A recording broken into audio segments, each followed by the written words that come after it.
Assalamualaikum warahmatullahi wabarakatuh. Perkenalkan, kami dari kelompok 1 akan mempresentasikan materi mengenai makromolekul protein dan lemak atau lipid. Namun sebelum itu, perkenalkan kami untuk memperkenalkan diri terlebih dahulu. Nama saya Fidianti dari absen 16. Lalu juga ada Adrian Prayoga dari absen 1. Lalu ada Imam Supriyadi dari absen 19. Ada Raival Reza Syaputra absen 30, Salomita absen 33, dan juga Talita Safia dari absen 35. Masuk ke materi mengenai protein, yaitu yang terdiri dari pengertian, struktur, klasifikasi, identifikasi, sifat dan pembentukan, serta dampak. Pengertian protein. Protein merupakan makromolekul yang terbentuk dari asam amino yang tersusun dari atom nitrogen, karbon, dan oksigen. Beberapa jenis asam amino yang mengandung sulfur, metionin, sistin, dan sistein yang dihubungkan oleh ikatan peptida. Terdiri dari satu rantai polipeptida dan terkadang dua atau lebih polipeptida. Protein juga dapat ditemukan dalam setiap sel dan molekulnya terdiri dari unsur C, H, N, O, S, dan terkadang P, Fe, Zn, dan juga Co. Kemudian ada struktur protein.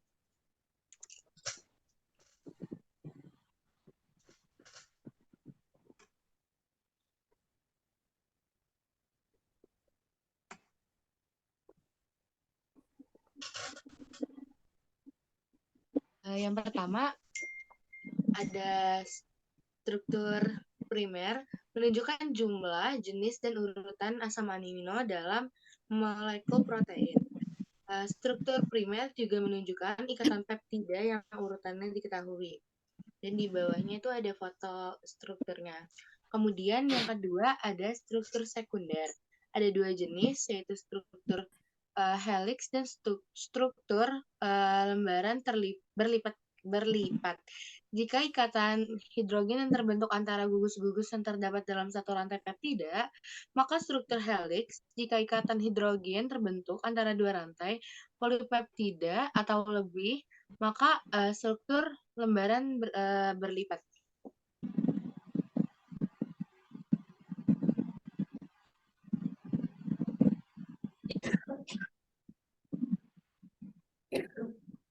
Kemudian yang ketiga ada struktur tersier, merupakan kecenderungan polipeptida membentuk kelipatan atau gulungan untuk membentuk struktur yang lebih kompleks.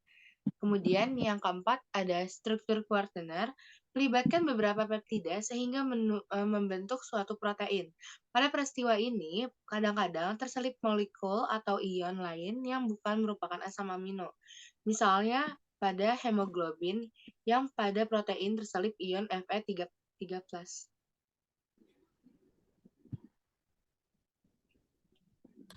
Yang berikutnya ada klasifikasi protein. Klasifikasi protein berdasarkan strukturnya, protein dapat dibedakan menjadi dua, yaitu protein sederhana. Protein sederhana adalah protein yang terdiri atas molekul-molekul asam amino. Protein sederhana dibedakan menjadi dua, yaitu serat dan protein globular. Protein serat berbentuk molekul panjang, tidak larut dalam air, sukar diuraikan enzim, misalnya keratin sutera alam dan kolagen. Sedangkan protein globular berbentuk bulat, umumnya dapat larut dalam air, larutan asam atau basa, serta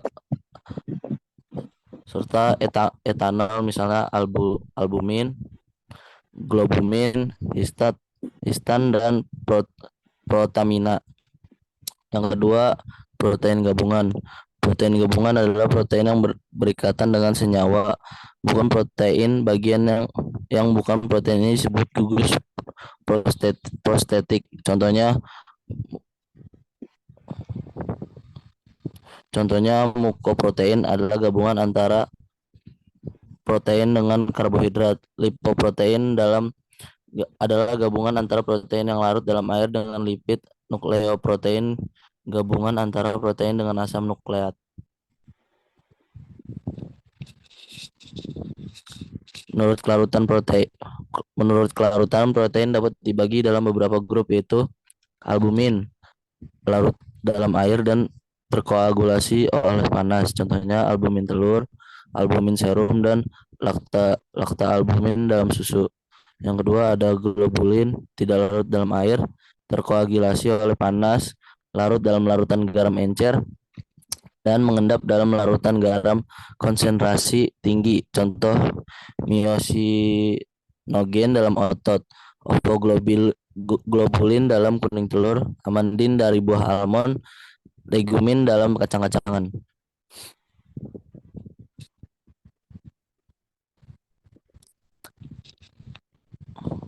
Yang selanjutnya protein dapat dibagi dalam beberapa grup, yaitu yang ketiga ada glutelin. Glutelin tidak larut dalam pelarut netral, tapi larut dalam asam atau basa encer. Contohnya glutelin dalam gandum dan orzenin dalam beras. Yang empat ada prolamin atau gliadin. Prolamin atau gliadin larut dalam alkohol 70% sampai 80% dan tidak larut dalam air maupun alkohol.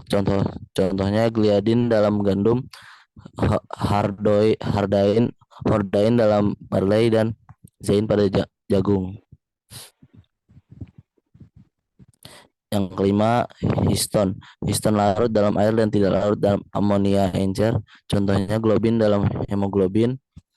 Yang keenam, protamin. Protamin larut dalam air dan tidak terkoagulasi oleh panas. Contohnya salmin dalam ikan salmon.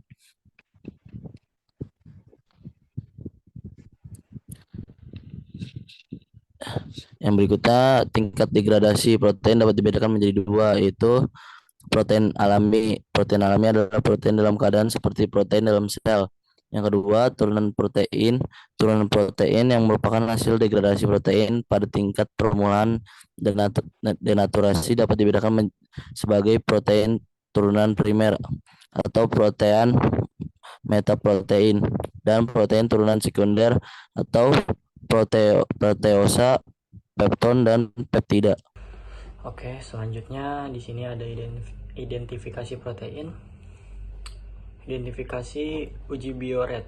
Uji bioret digunakan untuk menunjukkan adanya ikatan peptida dalam suatu zat yang diuji. Bioret merupakan identifikasi secara umum adanya protein atau ikatan peptida dalam suatu sampel. Reaksi yang digunakan adalah larutan NaOH 40% dan larutan CuSO4 1%. Sebanyak 3 mili larutan sampel ditambah dengan 0,1 mili larutan NaOH dan 2 tetes CuSO4. Suatu bahan akan menunjukkan warna ungu jika mengandung ikatan peptida protein. Yang kedua, uji timbal 2 asetat. Uji timbal asetat atau juga sering disebut uji timbal sulfida digunakan untuk identifikasi adanya asam amino yang mengandung belerang sulfur. Reaksi yang digunakan adalah larutan NaOH 40% dan kertas saring yang dibasahi larutan PbCH3COO2. Sebanyak 2 mili sampel yang mengandung protein ditambah dengan NaOH kemudian dipanaskan pada penangas air. Uap yang terjadi diuji dengan kertas timbal 2 asetat. Jika terbentuk warna hitam pada kertas tersebut berarti proteinnya mengandung belerang. Warna hitam menunjukkan bahwa belerang organik diubah menjadi Na2S yang kemudian bereaksi dengan PbCH3COO2 membentuk PbS yang berwarna hitam.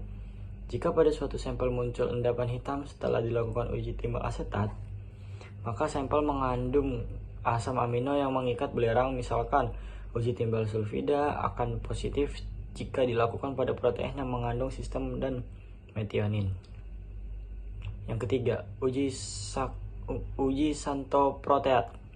Uji santoproteat adalah uji yang digunakan untuk mengidentifikasi adanya asam amino yang mengandung cincin aromatik. Reaksi yang digunakan adalah asam nitrat pekat atau asam asetat pekat, dan dapat juga asam sulfat pekat. Sebanyak 3 mili larutan sampel yang mengandung protein ditambah dengan 2 mili HNO3 pekat dan dipanaskan pada penangas air.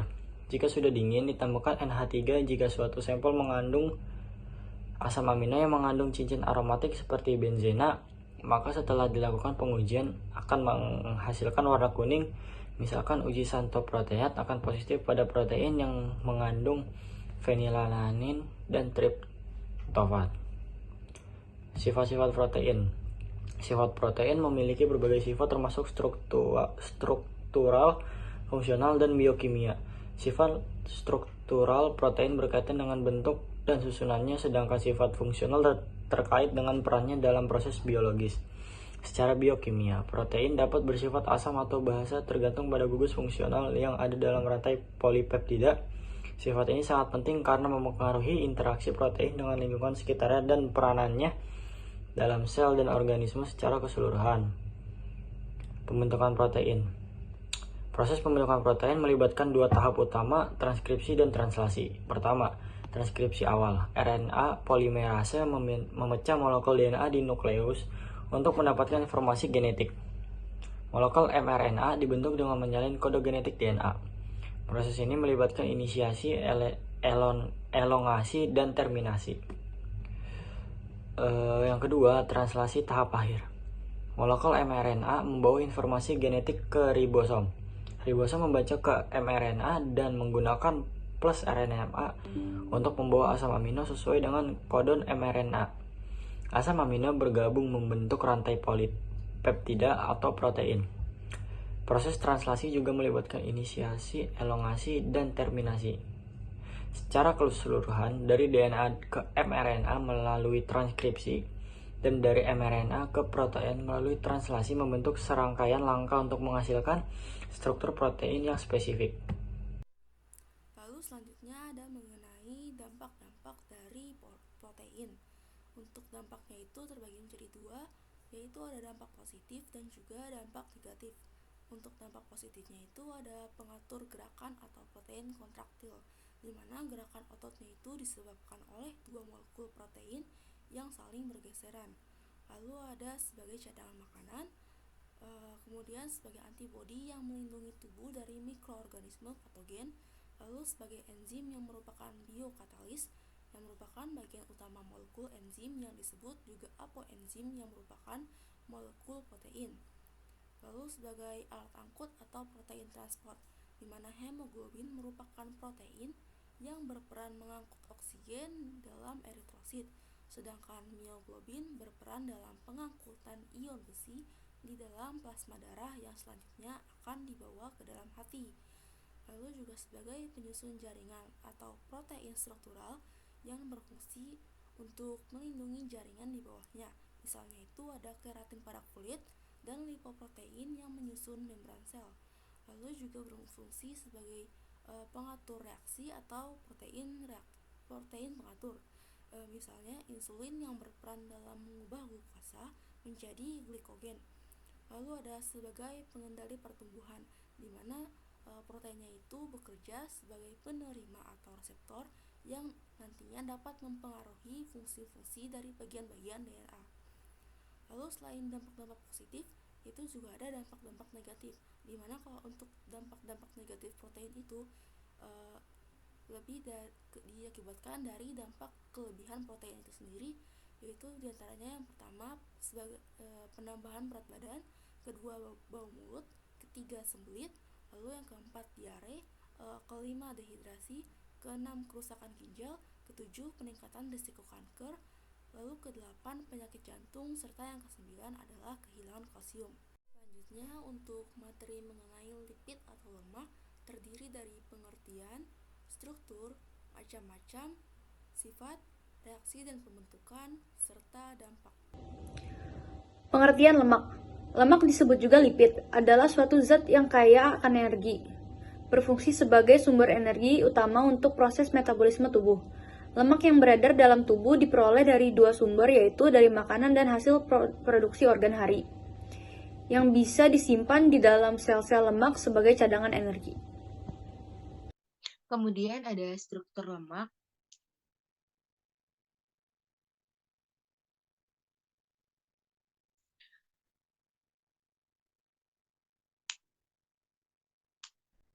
Yang pertama ada lemak tergolong ester. Lemak sederhana adalah trigliserida yang terbuat dari sebuah molekul gliserol yang terikat pada 3 asam karboksilat atau asam lemak. Yang pada dasarnya asam lemak dibedakan menjadi asam lemak jenuh dan asam lemak tidak jenuh. Dikatakan jenuh jika molekulnya hanya mempunyai ikatan tunggal. Adapun dikatakan tidak jenuh berarti molekulnya mempunyai ikatan rangkap di antara atomnya. Perhatikan struktur asam lemak jenuh dan asam lemak tidak jenuh pada tabel berikut. Jadi di sini yang pertama ada tabel dari lemak jenuh. Yang pertama itu ada asam laurat. Yang kedua itu ada asam miristat. Kemudian ada asam palmitat yang berjumlah atomnya 16. Kemudian yang keempat ada asam stearat yang jumlah atomnya ada 18. Kemudian ada lemak tak jenuh. Yang pertama ada asam oleat mempunyai jumlah atom C 18. Kemudian ada asam linoleat dengan jumlah atom C 18. Kemudian yang ketiga ada asam linolenat dengan jumlah atom C yang berjumlah 18.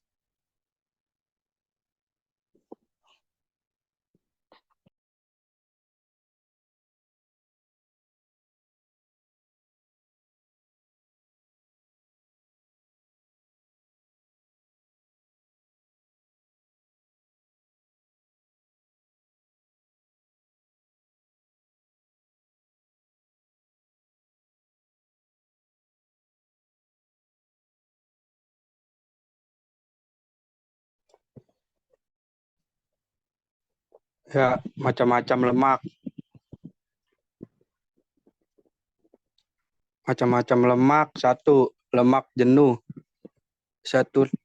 Lemak jenuh strukturnya adalah lemak yang pada umumnya berbentuk padat. Contoh dari lemak jenuh ini adalah mentega, susu murni, minyak kelapa, daging merah, dan minyak sawit. Konsumsi lemak jenis ini harus dibatasi karena akan meningkatkan kolesterol dalam darah, terutama tingkat LDL. 2. Lemak tidak jenuh. Lemak tidak jenuh unsur fat dibagi menjadi 2, yaitu lemak tidak jenuh ganda polyunsaturated fat dan lemak tak jenuh tunggal. Mana unsaturated fat? Manfaat dari lemak tidak jenuh adalah memperkecil serangan jantung, menaikkan antibodi tubuh, dan membantu menurunkan kolesterol LDL. Bahkan lemak tak jenuh tunggal mampu meningkatkan kadar HDL. Contoh dari lemak tak jenuh ganda adalah ikan dan seafood. Sedangkan lemak tak jenuh tunggal adalah minyak zaitun, minyak canola, panut oil, ungkas, dan alpukat.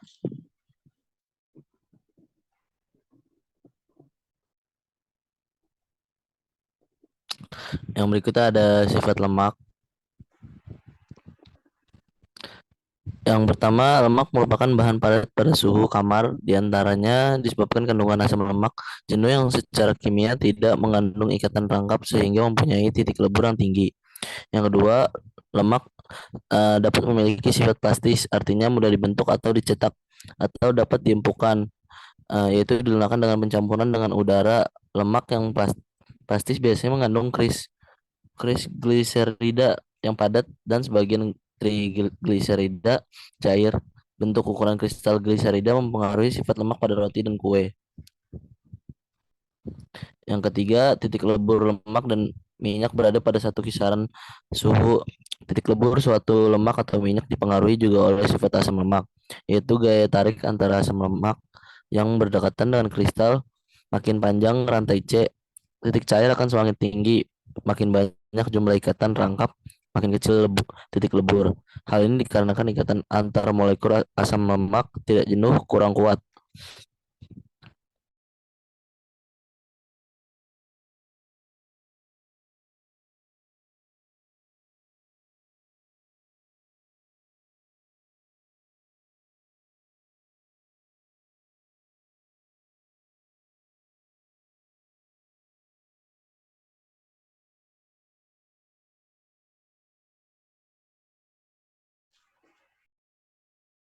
Identifikasi lemak.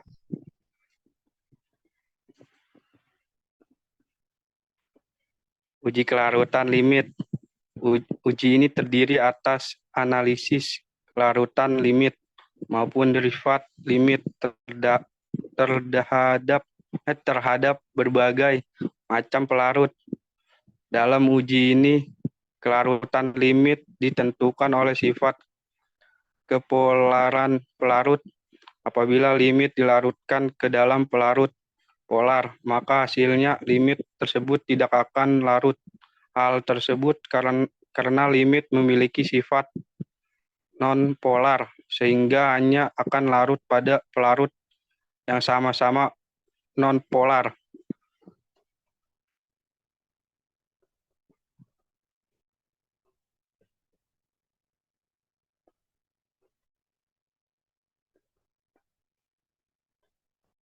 Uji Anchorlane. Dalam uji ini terjadi hidrasi gliserol dalam bentuk bebas atau dalam lemak minyak, menghasilkan aldehid, alkilat atau alkaloid.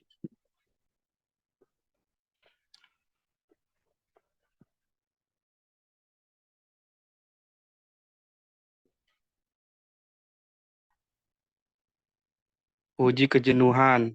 Uji ketidakjenuhan digunakan untuk mengetahui asam lemak yang diuji apakah termasuk asam lemak jenuh atau tidak jenuh dengan menggunakan reaksi Oort-Hubel.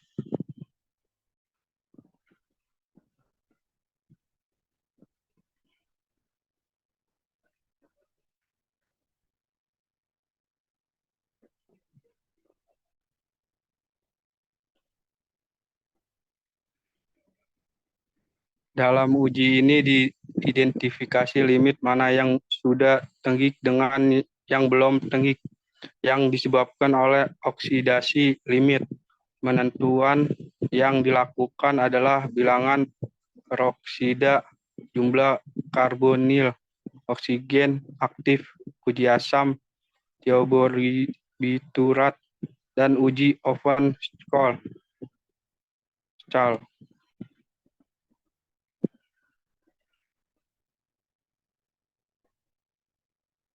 Uji Kalkowski. Uji Kalkowski merupakan uji kualitatif yang dilakukan untuk mengidentifikasi keberadaan kolesterol. Kolesterol dilarutkan dengan klorofor andirat, lalu dengan volume yang sama ditambahkan asam sulfat. Uji bilangan Lodin. Bilangan Lodin adalah gram india yang diserap oleh 100 gram lemak. 12 akan mengadisi ikatan asam lemak tidak jenuh, bebas maupun dalam bentuk ester. Bilangan india tergantung pada jumlah asam lemak tidak jenuh dalam lemak. Lemak yang akan diperiksa dilarutkan dalam kloroform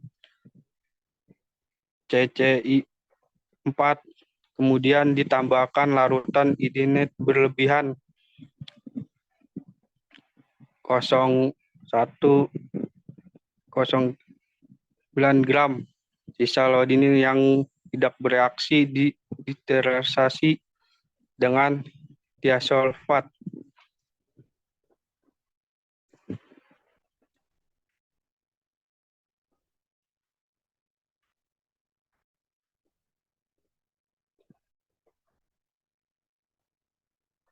Reaksi lemak. Reaksi lemak. Satu, reaksi pembentukan hidrolisis. Reaksi pembentukan hidrolisis adalah dua reaksi yang saling berkembalikan. Reaksi kimianya adalah sebagai berikut. Asam lemak plus gliserol, lemak plus air.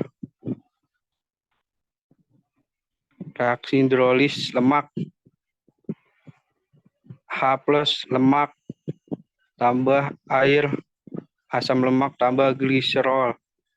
Contoh dari reaksi pembentukan limit dan reaksi hidrolisis limit adalah pembuatan gliseril tripolmitin dan pembuatan gliserol laurulinat. Gambar terstur kimianya adalah sebagai berikut. Contoh pembuatan gliseril limfadimitin, HO A plus 2 3 C C15A 33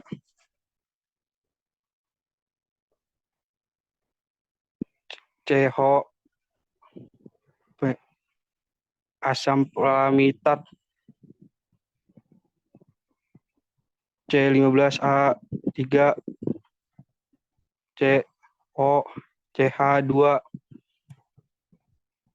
C12H33 COCH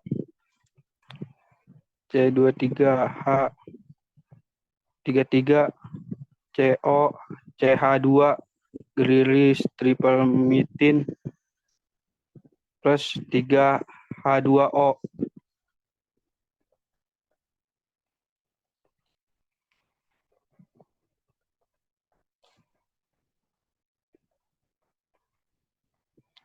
Reaksi lemak.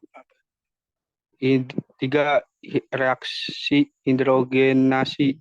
Reaksi hidrogenasi adalah reaksi penjenuhan lemak yang mengubah wujud lemak menjadi bentuk padat. Contoh reaksi kimia pada reaksi hidrogenasi adalah sebagai berikut.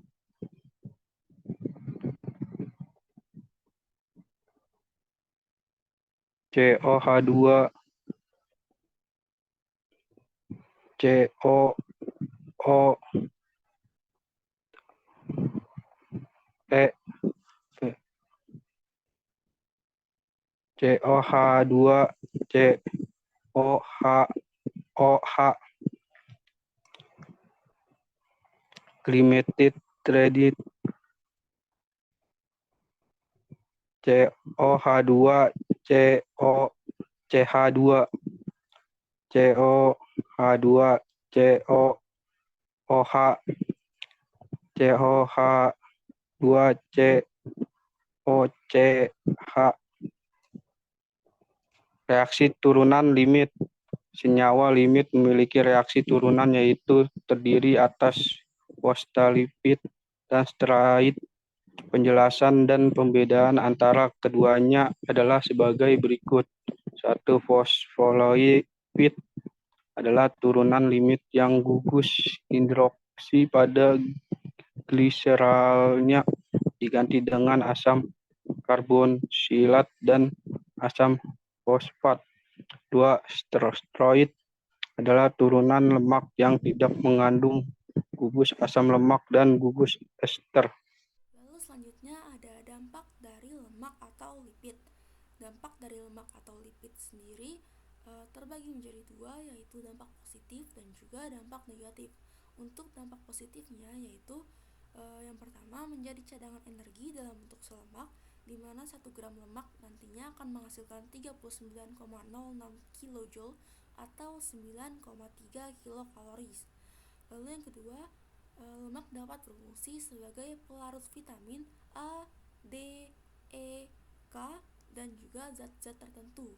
Kemudian yang ketiga, lemak juga dapat berfungsi sebagai pembentuk struktur membran sel. Lalu dalam bidang industri, lemak juga dapat digunakan untuk membuat sabun dan juga margarin.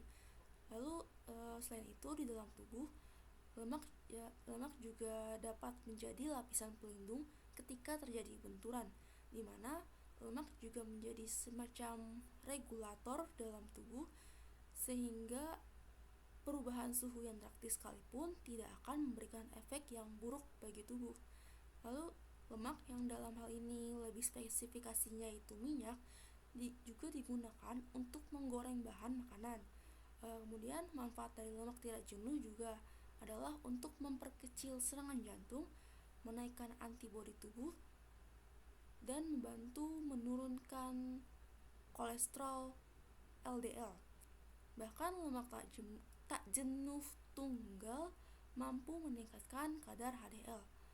Lalu lemak juga dapat menopang fungsi sinyal organik sebagai penghantar sinyal seperti pada prostaglandin dan steroid hormon dan kelenjar empedu. Lalu lemak atau lipid juga berfungsi sebagai penahan goncangan demi melindungi organ vital dan melindungi tubuh dari suhu luar yang kurang bersahabat. Lalu lemak juga dapat berfungsi sebagai pelindung organ tubuh, di mana lapisan lemak yang menyelubungi organ tubuh seperti jantung, hati, dan ginjal membantu menahan organ tersebut tetap di dalamnya dan melindunginya terhadap benturan dan juga bahaya lainnya. Lalu lemak juga dapat berfungsi sebagai memelihara suhu tubuh, di mana lapisan lemak di bawah kulit dapat mengisolasi tubuh dan mencegah kehilangan panas secara cepat. Dengan demikian, lemak ini berfungsi juga dalam memelihara suhu tubuh.